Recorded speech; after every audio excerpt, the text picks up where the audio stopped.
ಇನ್ನು ನೀವು ಬಂಗಾರದ ಗಣಿ ಚಾನೆಲ್ಗೆ ಸಬ್ಸ್ಕ್ರೈಬ್ ಆಗದಿದ್ದರೆ ಈ ಕೂಡಲೇ ಸಬ್ಸ್ಕ್ರೈಬ್ ಬಟನ್ ಅನ್ನು ಕ್ಲಿಕ್ ಮಾಡಿ ಹಾಗೂ ದಿನನಿತ್ಯದ ಅಪ್ಡೇಟ್ಸ್ಗಳಿಗಾಗಿ ಬೆಲ್ ಐಕಾನ್ ಅನ್ನು ಪ್ರೆಸ್ ಮಾಡಿ. ಕಲ್ಯಾಣ ಕರ್ನಾಟಕ ಪ್ರಾದೇಶಿಕ ಅಭಿವೃದ್ಧಿ ಮಂಡಳಿ ಅನುದಾನದಲ್ಲಿ ಬೀದರ್ ನಗರದಲ್ಲಿ ಇರುವ ಸರ್ಕಾರಿ ಇಂಜಿನಿಯರಿಂಗ್ ಹಾಗೂ ಸರ್ಕಾರಿ ಪಾಲಿಟೆಕ್ನಿಕ್ ಕಾಲೇಜಿನ ಸುತ್ತ ಕಟ್ಟಿದ ತಡೆಗೋಡೆಯು ಕಾಮಗಾರಿ ಮಾಡಿದ 11 ತಿಂಗಳಿಗೆ ನೆಲಕ್ಕುರುಳಿದೆ.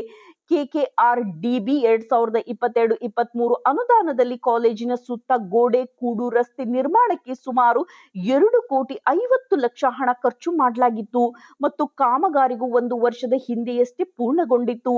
ಆದರೆ ಕಾಮಗಾರಿ ಮಾಡಿದ ಒಂದೇ ವರ್ಷಕ್ಕೆ ಕಾಂಪೌಂಡ್ ನೆಲಕ್ಕುರುಳಿರುವುದು ಚರ್ಚೆಗೆ ಕೂಡ ಗ್ರಾಸವಾಗಿದೆ. ಕಾಂಪೌಂಡ್ ನಿರ್ಮಾಣದ ಸಮಯದಲ್ಲಿ ಬೇಸ್ಮೆಂಟ್ ಹಾಕದೆ ನೆಲದ ಮೇಲೆ ಗೋಡೆ ಕಟ್ಟಿದ ಪರಿಣಾಮವಾಗಿ ಒಂದೇ ವರ್ಷಕ್ಕೆ ಕಾಂಪೌಂಡ್ ನೆಲಕ್ಕುರುಳಿದೆ.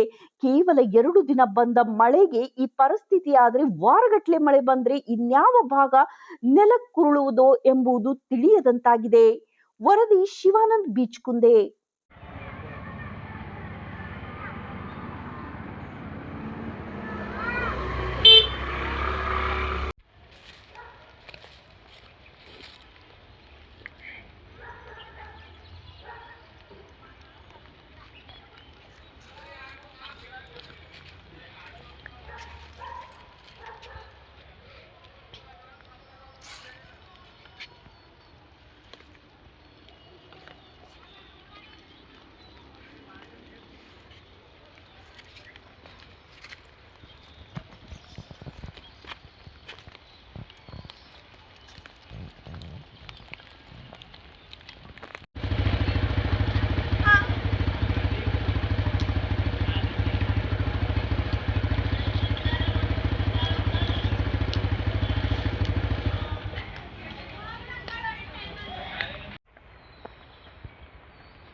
नवीन